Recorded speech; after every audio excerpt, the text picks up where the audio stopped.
Nikki and the Motor Cars right there. Tonight we ride. You're listening to Lone Star Community Radio here at irlonestar.com and soon to be Conroe's FM 104.5, 106.1. Hanging out with Nathan Arizona with Montgomery County Lifestyle. It is 9 o'clock and it's Meet the Candidates. If you don't know, tomorrow is the voting day, Super Tuesday. But today is the rest period, I imagine, for all the people running for some type of elected position, or they're out there more. They're out there knocking people on doors and what they call block walking and phone calls. Phone banks are big right now. Good morning, Nathan. You got to let me say that to you first. Good morning. How you doing? Pretty dadgum good. Yeah, it is. It's kind of an interesting day here in downtown Conroe where we're broadcasting live next to the Crichton Theater. And I don't see a cloud. Actually, we're in a cloud, I guess. But you don't see a cloud. There's nothing. There's nothing. This is an interesting Monday for Montgomery County. And we have a very special guest and somebody who's a neighbor to us at Lone Star. We have Andy DuBois in the studio. And welcome, Andy. Thank you. And happy to be here. Thank you. Yeah, I got excited when Nathan told me you were going to be in here because I'm not going to lie. I read you every day. Oh, well, thanks. We appreciate and that. You guys have... Y'all are the pulse almost of what's going around in Montgomery County, and especially in Conroe with the Courier, and then the Villager over there in the Woodlands. And what I just found out, I never realized about you, is you're the managing editor of more than just the Courier. I always just thought you were just the Courier. Right. I'm the executive editor for all of Houston community newspapers. We have 24 papers throughout the Houston area. That includes the East Montgomery County Observer and the Magnolia Potpourri. So we have 4 products in Montgomery County alone. And what's interesting I love about what you guys do is the internet comments. Those are probably my favorite things to do. Is whenever there's a good article, I'm like, all right, I guarantee you in like 36 hours, whatever, there's gonna be some really good comments, especially the opinions. Right. It's a good format for individuals to discuss stories that we're working on or that we've produced, and as long as the comments fall within our criteria, then they remain up. If there are issues, our readers can flag those, report them to us. We do not edit those. We do not pre-screen those. They automatically go up, and then if there are issues, we'll address them as they're reported to us. But yes, we do get tremendous participation on those comments online. I think it's great. Right, people are emboldened, I guess, if they can use other names online, a little different from the letters to the editor that go in the paper. Yes. And well, just let the audience know right now, the reason I think we got you in here is because of the endorsements you guys give at the Courier and then other newspapers, I imagine. How do you oversee so many newspapers and know who to endorse if you're covering a lot of areas? Well, we have, with the 24 newspapers, and I have editors who oversee groups, and they each have about around 4 newspapers that they oversee. And all those are weeklies except the Pasadena paper, which is a twice weekly. And our philosophy is that we endorse in the daily.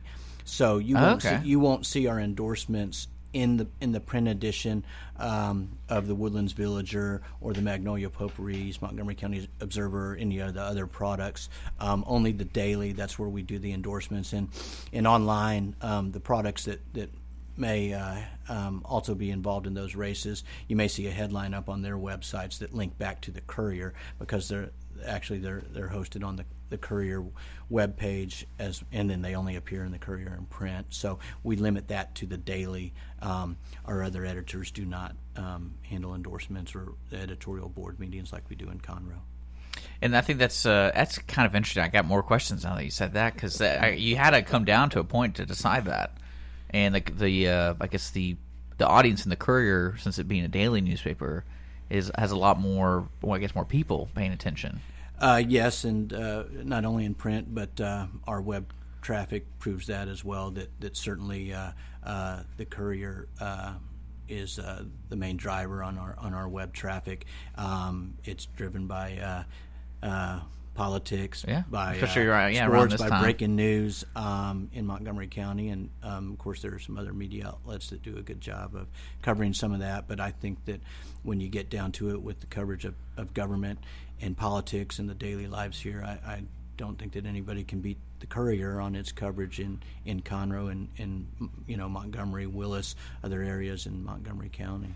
Well, I want to say this. I want to jump in there real quick. And I don't know anybody other papers to compare it to, but I love your staff.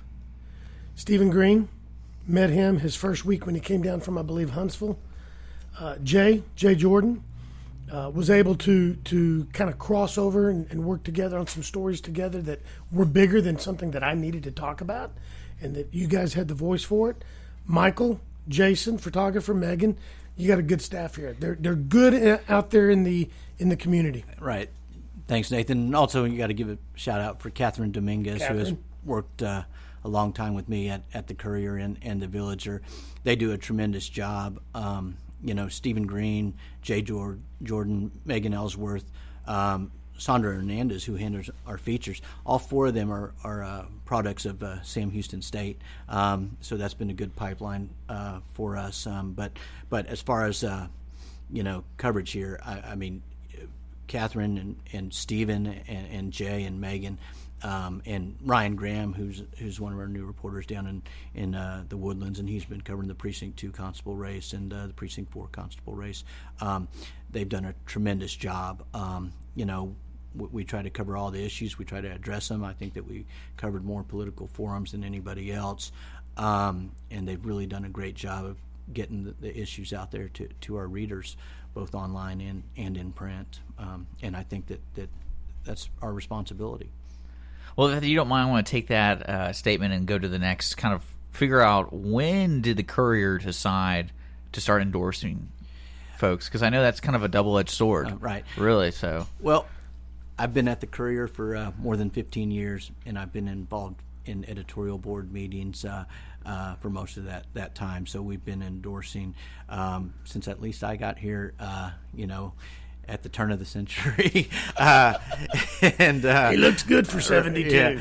At the turn of the 21st century, yes. So, but we do it, and hey, it's separate from the advertising side. It involves our editorial staff. We have 3 members: Catherine Dominguez, Stephen Green, and I sit on that committee. We interview all the candidates.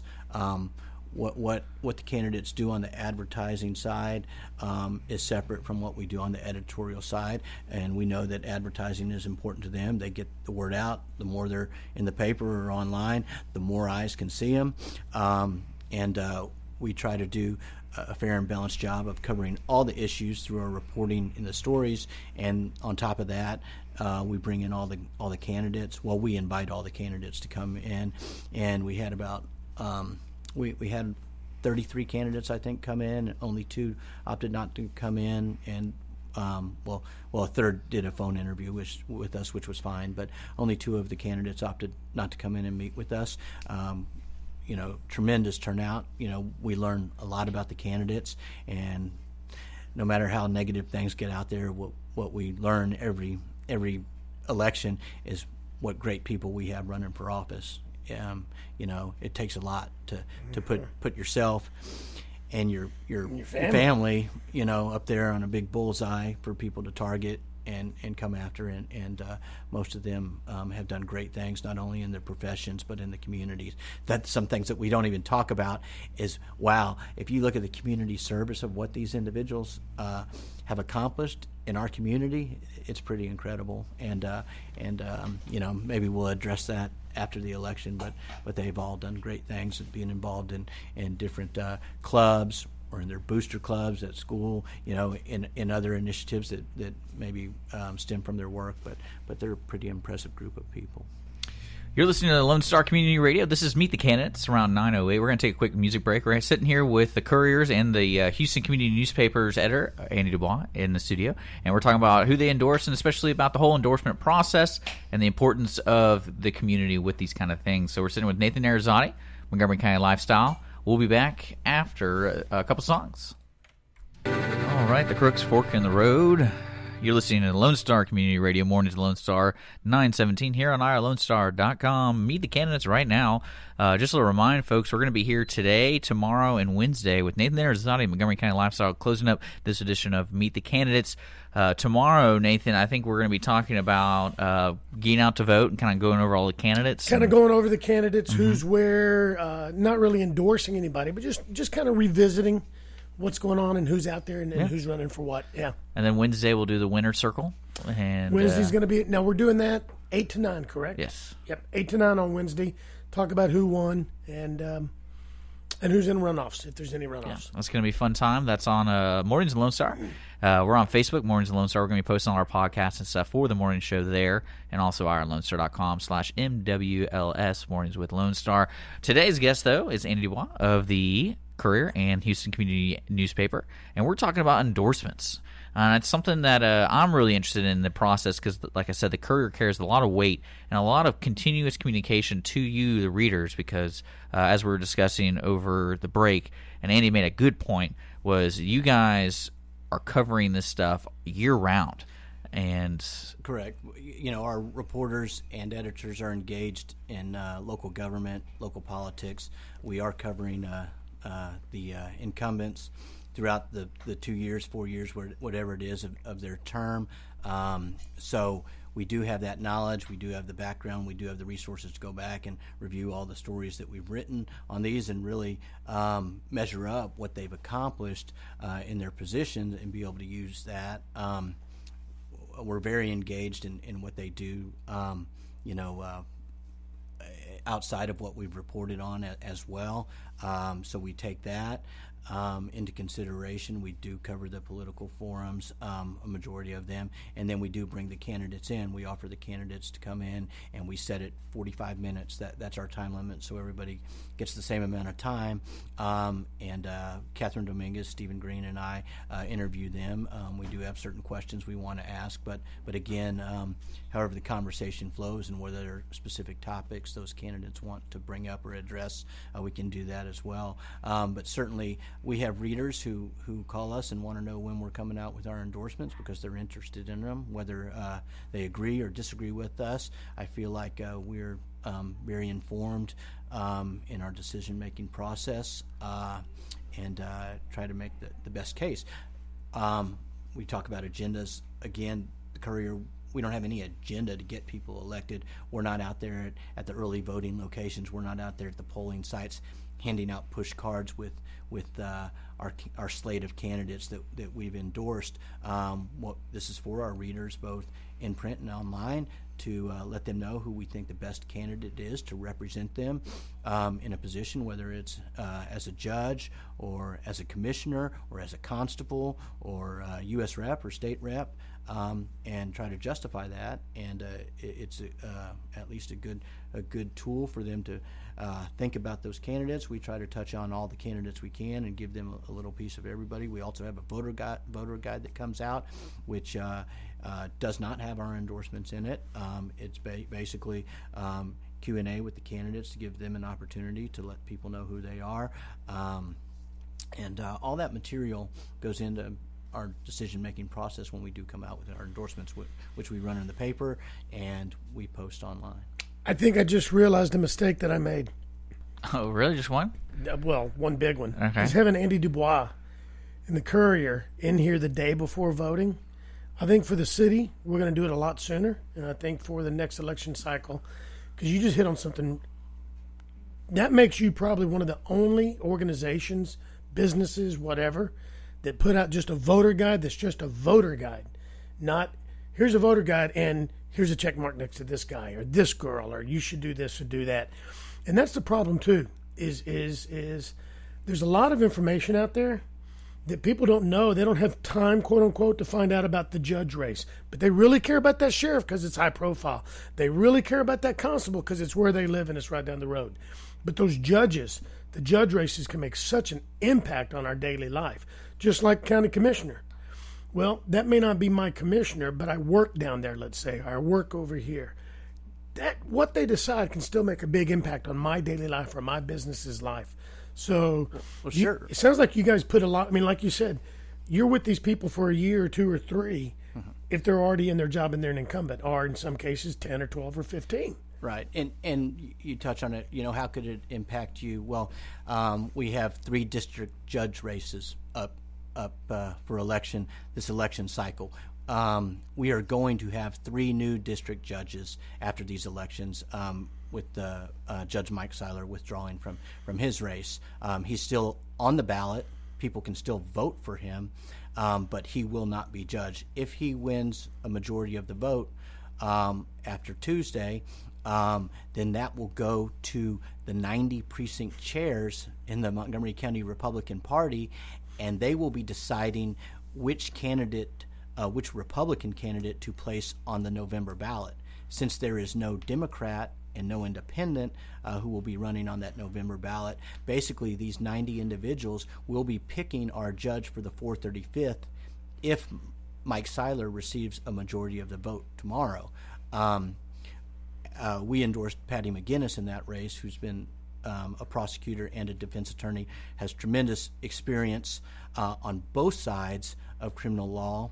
That 435th was a specialized court through the state handling violent sexual predators, those civil commitments of them. But in the future, it's going to be handling other cases in the county. And so maybe not all of our readers understand what the responsibility of that court is, what the responsibility of the Ninth Court is, which we will have a new judge in that court since Judge Case is not running for re-election. That court handles only criminal cases. 4 years ago, when Judge Fred Edwards was the longtime judge in that court, it was handling civil cases and criminal cases. So I think all these factor into it, just like the 410th, which is a court that's going to be handling family cases and civil cases, and a percentage of criminal cases. So who's the best attorney running for that position? And people don't know that. We got great insight from Nate Jensen, who's the director of court administration, on what the breakdown's going to be. And so we try to use all of that information in determining who's the best candidate to fit that bench. And in the ninth race, you have 3 really skilled, really brilliant attorneys running in Eric Yalek, Kate Bim, and Phil Grant. And so looking through that, trying to determine which one of those 3 is the best candidate, in our opinion, to fill that seat on a bench that's been somewhat controversial in its handling of certain matters and gone head-to-head with the DA's office. So all this factors in to our decision-making when we're trying to find out. And, in that race, we did endorse Phil Grant. But, part of that is you talk about our engagement. We've been working on cases that have involved the DA's office. And for the 6 years that Phil's been the first assistant district attorney over there, we've been able to call him up and talk to him about cases and really get a clear understanding of it. With Phil, we believe he has the demeanor, we believe he has the integrity to sit on that bench and do a really fair job, as we do with Eric Yalek and Kate Bim. But our experience with Phil and what we believe he brings to the table, we thought he was the best candidate. I'm going to tie 2 things in here. You talk about the editorial online and the commentary that people can do online at the Courier. Certain person who will remain nameless, a while back you guys endorsed a certain candidate that this person liked as well. Oh my God, they just loved you. You were wonderful. You were so smart, blah, blah, blah. Then a few races later, you didn't endorse the person that they liked, and the comments were like, "Oh, who even reads the Courier anymore?" and "Who expected that from the Courier?" Well, I think that's the double-edged sword, and that's what I'm always intrigued with the position of the Courier when they decide to do this. It's like, man, I bet some people, because the loudest people are usually the people who are upset. It's never like a positive thing, and especially where y'all place these endorsements, it's not necessarily the front page. That's correct. And I think that's important. Like, people don't really want to sit down and understand the process. And listening to you, it's interesting because when you say we, you mean the people at the Courier, not Andy. Because Andy has a voice within the Courier, and there's other people who are talking about this endorsement process. So it's not just Andy. And a lot of people, I don't think people see face value and they don't understand. They don't read the rest of the book. That's correct. We have a process. We bring the candidates in. We interview all the candidates. We give them all an opportunity. And then the 3 individuals on the editorial board. We sit down, we discuss it, we take our positions, and it's not always a unanimous decision. Okay, we have split votes, and we certainly come back and discuss it. We can set it aside and then come back later on. Certainly, we would like to have all of our endorsements out before early voting started, but that doesn't always work out, and it didn't work out this year. But for those who value our opinion and want to wait for them, they were all out before the second week of early voting started, and it's a process, and we think it works for what we're trying to accomplish. Also, you're correct. They appear on the opinion page, which is normally page 4A. Hey, we have 3 Tea Parties in this county who all have had differing opinions on whom they endorsed, and the thing is that they all received page 1 coverage in our paper, so they get better play. They have in the past, in this election cycle, some of them have bought ads, and so their endorsements may appear in our paper more than ours do. We don't have an agenda. Our only agenda is to let our readers know who we think is the best qualified candidate to serve in these positions or on these benches, and that's what we do. They appear on the editorial page. They appear online under the opinion section, and we move on from there. Well, bottom line is, too, between the Courier, the 3 Tea Parties, and whoever else organizations that may put out their endorsements, every candidate went after all those endorsements.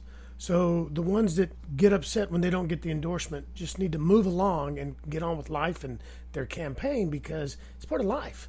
And if they didn't think it was a good endorsement, why did they go interview for it as well? But you brought up something huge. When this podcast goes out, I'm going to play it up all over social media.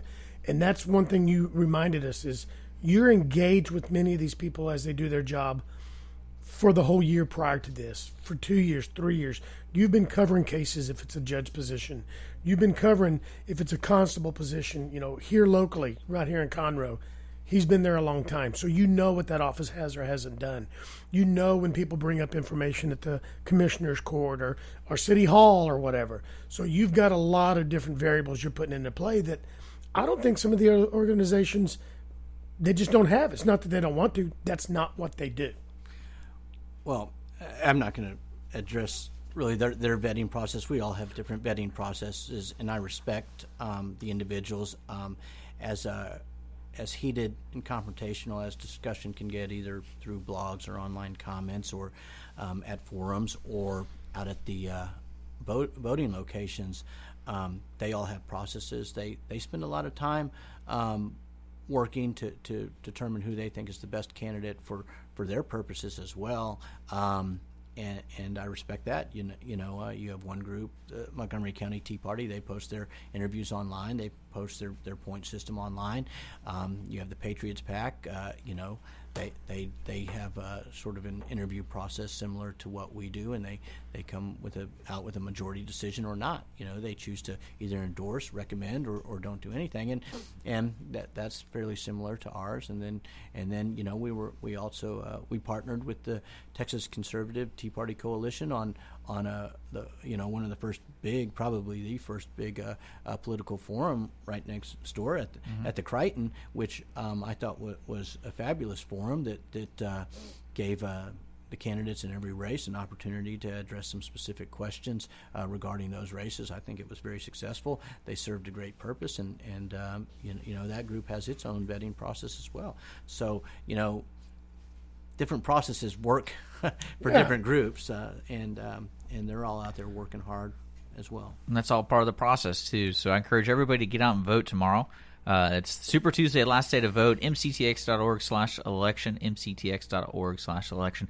We're hanging out with Andy DuBois of the Courier and the Houston Community Newspaper. We'll be back with Nathan Arizali with Meet the Candidates. We're going to take a quick music break, folks, and just to hang out and just relax for a second. We'll come back and we'll talk more with Andy. Here's some Pat Green. This song's called While I Was Away. You're listening to Lone Star Community Radio here on OurLoneStar.com. and soon to be Conroe's FM 104.5, 106.1. That's Matt. Ooh, man, that's Matt and the Hendersons with All Gone. 9:41. We're back with Mornings of Lone Star with Meet the Candidates, special guest Andy DuBois of the Conroe Courier and, of course, Houston Community Newspaper. Andy, you let me know if I'm not introducing that correctly, because I always kind of mess up introductions every time we come back. So I just kind of try to change it up a couple times. But I'm with Nathan Arizati, my co-host for Meet the Candidates with Montgomery County Lifestyle, and we're talking about politics happening tomorrow with Super Tuesday. I feel like he brought a higher class to the program. Andy DuBois. I mean, that just sounds just like, by the name. That sounds like New Orleans, power, old money. Old money. Hi, I'm Andy DuBois. Well, I know he uses that to his advantage all the time. Yeah. That's not right. Yeah. No old money here. It's old money. It's an old dollar bill. We've been talking about endorsements, and the Courier endorses. Is it every race basically you have endorsements? Or we discuss every local race. Okay. Certainly, there are some statewide races that if we feel the need to endorse in, we will. But we try to address every local race. There was one race that we ended up not endorsing in. And that's by choice. By choice, yes. And then another race, which I think Nathan has received a question on, where we recommended a few candidates, understanding that there would be, or we believe there will be a runoff in that race, and that's the Precinct 1 Constable's race. And now, do y'all said that though, right? I mean, that's publicly written down. Like, right. We believe this race will come down to a runoff. Right. And we had great discussion about it in our with our editorial board. We were split on some of the candidates, and we opted to wait. We recommended 3 candidates in that race: Lieutenant Philip Cash and Kim Franklin, who works in the Montgomery County DA's office as an investigator, and Precinct 1 Constable Captain Rusty Fincher. We think they all bring qualities to the table that would fit a leadership role as the new constable, replacing longtime Constable Don Chumley out there, who's done a great job. Rusty Fincher has worked under him for years, understands that department, understands the responsibilities, has the hands-on knowledge and experience in the Precinct 1 Constable's office. Then you have Lieutenant Philip Cash, who has been a great leader in the Sheriff's office. He has supervised many individuals over there in the Special Investigation Unit. We believe that he brings great ideas, fresh ideas to the table, and has the leadership to be a great constable as well. And then same with Kim Franklin, who has years of experience in the Precinct 3 Constable's office. She led a team there under Tim Holyfield, has the experience, also has some great ideas in our editorial board meeting. We think those are 3 tremendous candidates for that position. Not to take anything away from the other 3, but those are the 3 that rose to the top for us. With 6 people in that race and having to win a majority to become constable, that's 50% plus 1. We just don't see that happening, and so we decided to let individuals know who our top 3 candidates are, and we will continue to vet them, follow the races, cover it, and make a decision in the runoff between the 2 final candidates. That hasn't always been the case. There have been open positions in the past where we had 5-6 candidates, and we have had a unanimous or majority decision on who we wanted to endorse and have endorsed, understanding full well that race would go to a runoff. One of them was years ago for that 284th when Judge Olin Underwood retired, and there was a crowded field there. Judge Carol Wood was one of the candidates. State Rep Reuben Hope, who did great things for this county and the state in Austin, they were 2 of the candidates running in that race. We endorsed Judge Wood. It went to a runoff between Judge Wood and Mr. Hope, and Judge Wood won in the runoff, and she's been the judge of that court ever since. So, it just depends on the circumstances, and we thought that this was the best route to take in that race. 3 great candidates, though, who we believe could serve well as that new constable. What's amazing to me, Nathan, in the audience too, is you weren't reading anything right there. You're on top of your head. And I want to say Andy might be the most informed voter going into the voting booth, and that would be the controversial thing, is seeing that voter's card. Seeing Andy's voter's card would be really great. And you talk about the tremendous voter turnout. I mean, early voting numbers topped 40,000 for Montgomery County. Yeah.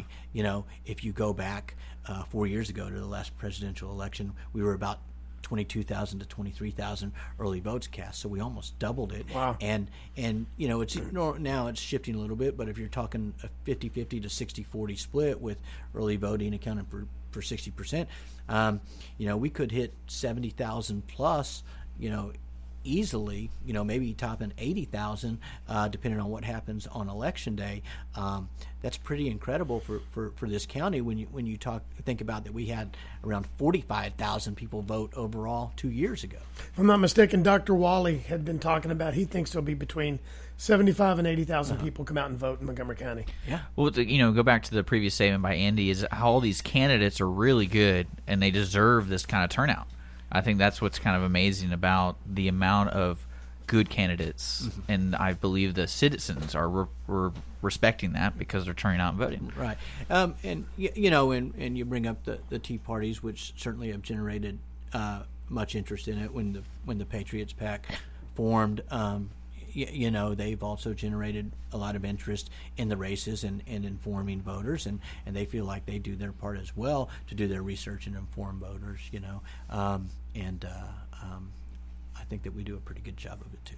Well, I'm gonna take one more question because we're gonna be wrapping this up. You know, Andy, you've been involved with this community for so long, and the importance of endorsements. I know that's kind of the topic we're talking about, but one thing I've always wondered is what kind of impact do you think endorsements and also forums and anything in the future we could actually do for the citizens to inform? What kind of impact do you think these things have? Do you think that's what drives the voters, or is there some more of an opinion there? Or well, I think there are a number of things that drive the voters.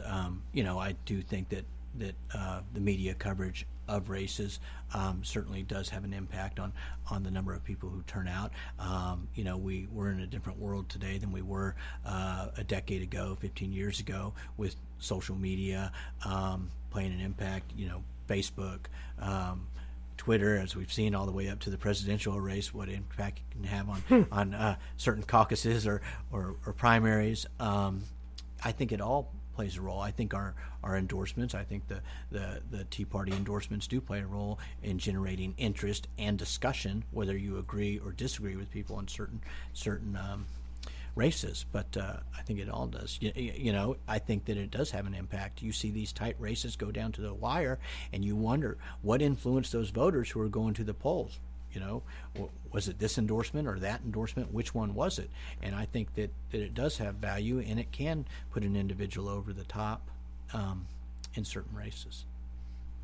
well, we're sitting here with Meet the Candidates with Andy DuBois. If you're just now tuning in, we are going to be podcasting this entire interview about the Courier, and especially Houston Community Newspaper, and Andy, and of course Nathan, on our Facebook and also on SoundCloud and YouTube and irlonestar.com.